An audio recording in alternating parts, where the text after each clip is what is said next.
So we've been filling our larders and it's been a lot of fun. I hope you've been enjoying it too. So we have homemade Amatriciana sauce and homemade vodka sauce that we made a couple of weeks ago. And we had it in our freezer, unless you chose to can it. And that's great for when you want to just pull something out and make that big bowl of pasta, and it is delicious. But what if you don't feel like a bowl of pasta? What if you feel like just taking a few twists and turns and making something that's going to be a surprise for your family? It's absolutely delicious. It's different. And it's almost as easy as a bowl of pasta. Maybe not quite, but real close. We're going to make the homemade focaccia. We're going to top it with that spicy amatriciana sauce. We're going to melt a little bit of that beautiful fresh mozzarella over the top. And we're going to feed that to our family today. We're doing that today. It's going to be fun. It is not difficult at all. It's something new to do with what we already had. Let's do it. So I have a variety of focaccia recipes that I will share over time. Some of them are for make it today, bake it today. And others, you have to make it the day before, or sometimes even a little further ahead than that. That's when you want those big giant bubbles. That is my favorite, to be perfectly honest. I adore those. I mean, the texture is incredible. We'll get to that. It's on our list for bread baking. I think we're up to 106 now. But in the meantime, this one is a make it today, bake it today. Just easy as you can be. We've got our flour, bread flour, honey, raw, it's all I use, olive oil, instant yeast, my dog, and this is the Redmond's real salt. It's just the one I prefer. Just don't use anything that's iodized. And we've got some very nice warm water. I'm going to make it a little hotter just real quick. I was tinkering around. It took me too long and my water cooled off. You have to use water that's between 105 and 110 degrees. Okay, I'm using instant yeast. However, I'm going to do something you don't have to do. For instant yeast, all you have to do is throw it into your dry ingredients and stir. I am purposefully putting it into our water because I want to add my honey, and I like the way it comes together and it spreads a little nicer in my mixer. This can also be done by hand. I've done it by hand many times. I might have even already done it on this channel by hand. My back hurts and I'm not doing that today. So we're going to take our water. We're going to make sure we're not too hot. I am not. Okay, so we're going to take our instant yeast. Now, I buy my yeast bulk because I bake a lot. If you do not bake a lot, don't buy bulk, buy the little packages. That way you know your yeast is fresh. It's very important. And here goes our honey. Now, we're not just using the honey in this case to proof our yeast. We're actually using it for a bit of flavor, and it helps with the browning. And that's why it's important. If you don't have honey for whatever reason, you can swap in brown sugar. Honey is my favorite though. I have tested the brown sugar, it works fine. Okay, so we're just gonna give that a quick stir. Okay, and we're all set up and ready to go. Real quick, just in case you're wondering, this is my recipe. I have a link below for you.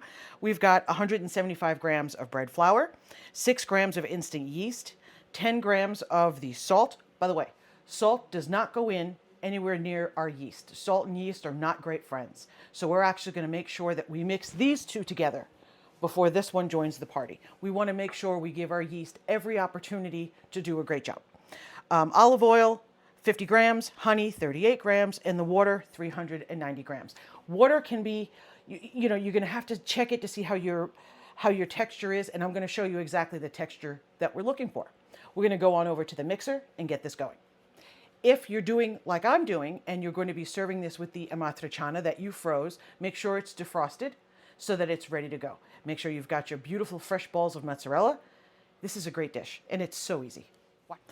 And here we are at the mixer. We're going to pour in our warm water, yeast, and honey. Make sure there's nothing left in your cup. We don't want to lose anything because it's all measured. We're going to be using the dough hook.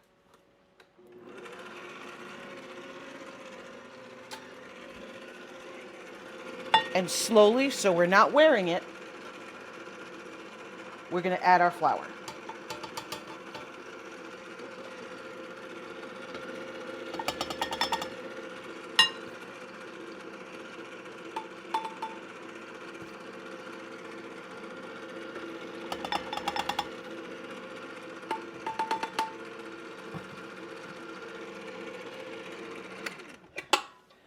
A little bit more. I don't want to wear it. Get it started again, and then I'll let it go for a moment and I'll add the rest. I don't add it all at once because I don't want a big clump. So I let it pick up what it can with the liquid that we added. Now, just to be on the safe side, have a little bit of warm water on the side just in case we need it. Weather is what affects this. Okay, so we're just going to add the rest of our flour. I unlock.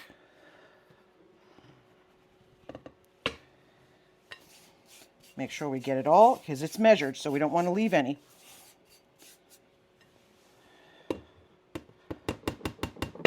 Okay.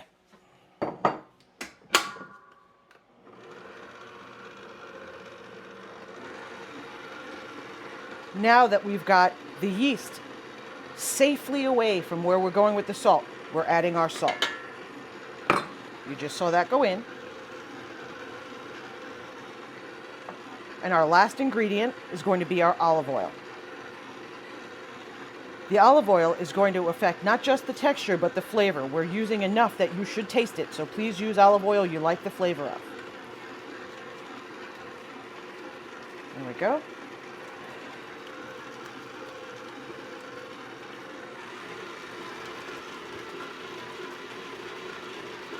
We're going to let this go.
Just a little spray of olive oil. And we're going to do our first stretch and fold. Let's make sure we're in the camera here. Okay. So we've got our nice bowl of dough. We're going to pull up, over, turn, up, over. And we're going to do this 4 times all the way around. And you'll see it gets really tight, and then we flip it over, okay?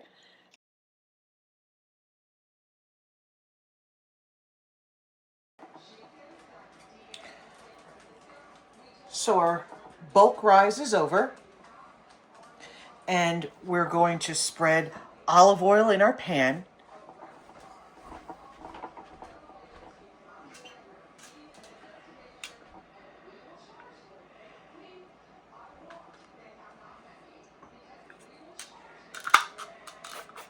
Just get the edges so it doesn't stick on the edges. That's why I'm spraying.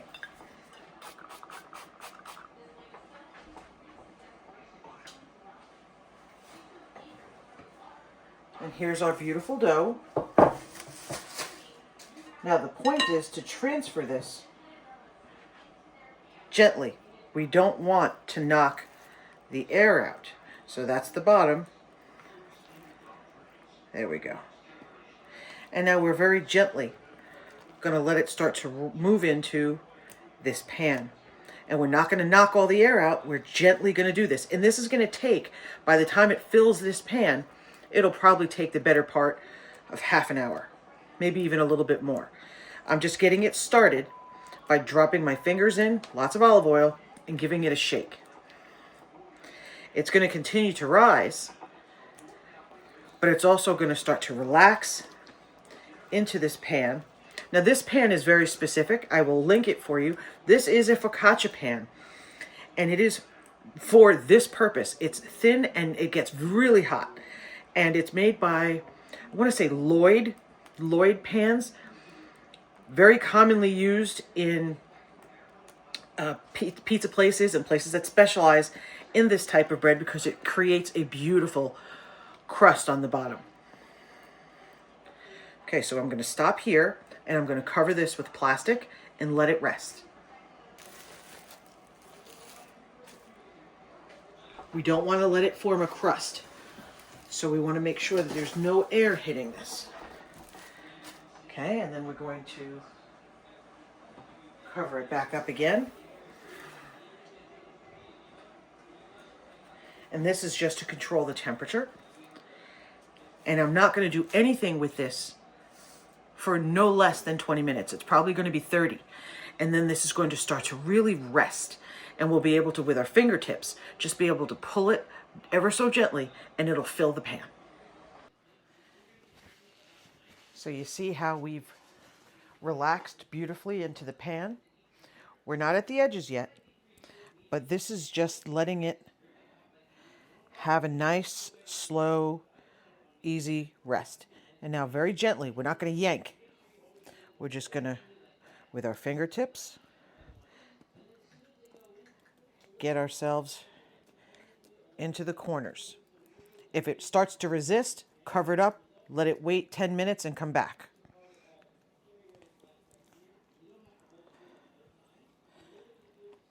Look at these bubbles.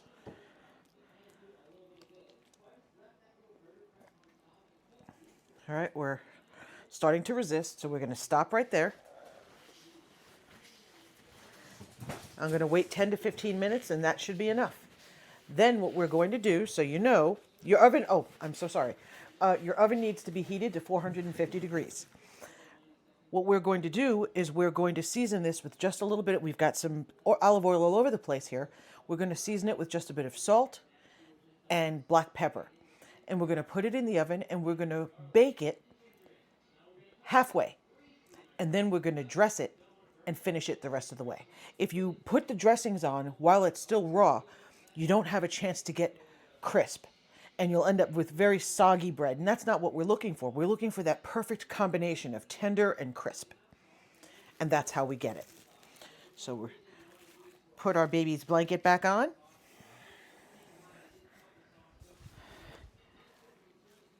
(10 to 15 minutes, and we'll see if we're in the edges yet.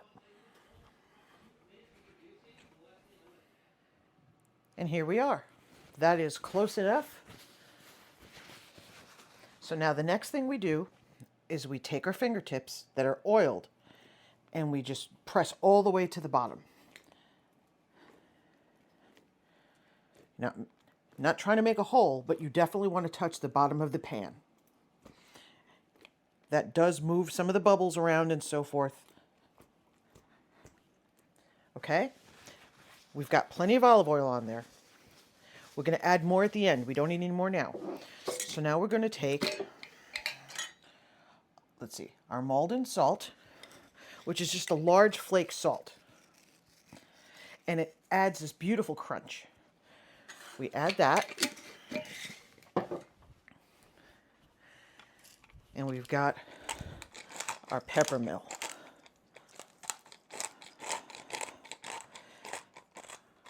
All right. We're not going to add other herbs because it's in the sauce. So this is just olive oil, salt, and pepper. This is going to go into the oven at 450 degrees. And we're going to cook it for we're going to bake it for half the time. And so we're going to check this after about 15 minutes. So the focaccia's in the oven. We're going to bake it halfway. We've got our Amatriciana sauce all ready to go. It's defrosted. Now you've got some choices when it comes to fresh mozzarella. You can make your own, which we will do at some point, but we're not there yet, so I just went and got some. So this is a fresh mozzarella ball. This is traditionally how it comes. And you would just tear the pieces and layer them over. It's not like making a pizza. We're not covering the whole thing. It'll just be bits of cheese that are melted and in that beautiful sauce. The sauce is spicy, just delicious. And then you have this type, which it looks like it would be in a loaf, but it's not. It's sliced. So if you were making, we have an outdoor pizza oven, which we'll get to, and I'll show you how we use these. But we have both. The amount that I need is actually going to come from here. We're not making pizza, so we don't need the whole thing completely covered in cheese. It's really more about the texture of the bread, that beautiful olive oil, the spicy sauce, and just that touch of cheese. Plus, we're going to sprinkle over Pecorino Romano. It's going to be great. So I'm going to keep this one out and our sauce. This goes back in the fridge, and we're waiting for our focaccia. One more note. When you're getting your Pecorino or your Parmigiano Reggiano, please buy the chunks. When you buy the pre-shredded stuff, it is loaded up with cellulose to keep it from sticking together. And I'm absolutely convinced they grind the rind with it because it just doesn't taste very good. What you can do if you just don't want to deal with it all the time is you can grate in your food processor, or you can use a big, here, I'll even show you. You can get one of these. This is from Italy. And it's just a bowl, and it's got this blade. And you just shred your cheese on here, and it makes it this way. That's where this came from. It's powdery, so it's easy to spread. You're not getting the little strings. And then when you're done and you've got what you need, you put the cover on, you put it in your fridge. So you've still got the convenience factor, but you don't have all the extra junk in your cheese.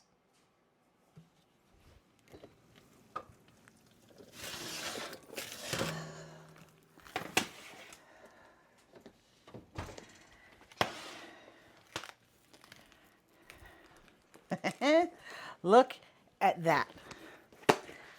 How can we possibly go wrong with something that beautiful? So now, and it's important that you get this crust on top, because if you don't and you put the sauce on too soon, you'll miss out on this. And we're just going to pick our little spots. Again, we're not making pizza. So you're going to get bites of sauce, bites of cheese. You hear it sizzling?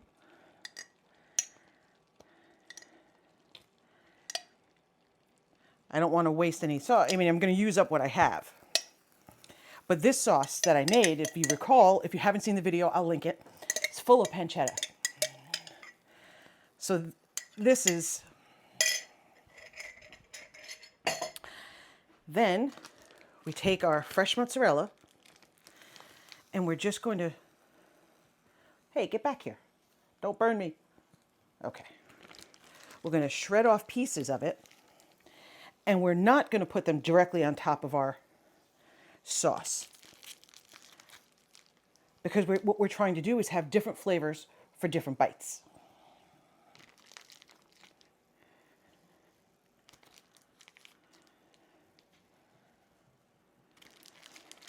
And you just shred this up with your fingertips. It's fresh mozzarella, so it's really soft.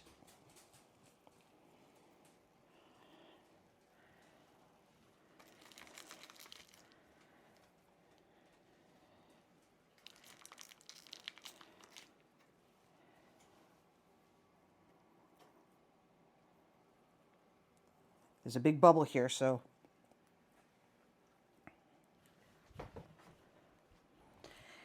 I think that's probably good. Another little spot right there. And then our pecorino. Now that can go everywhere. Yes, it's going everywhere, but I've got dogs and they'll take care of it. And what the dogs don't get, that absurd little robot vacuum thing will get.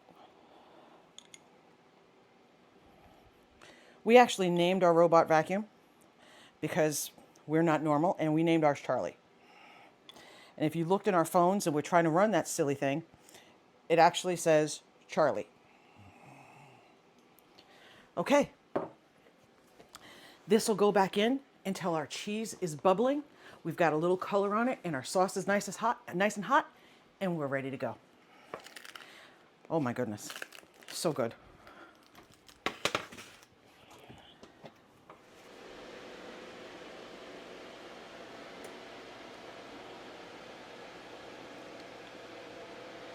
Look at the holes. For a focaccia that was made same day. And the whole house smells like pancetta.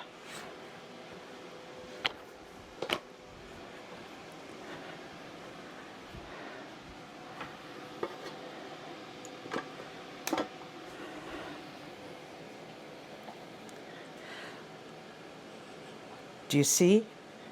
If you look closely at the crust, you see the blisters? That's because it's proofed beautifully.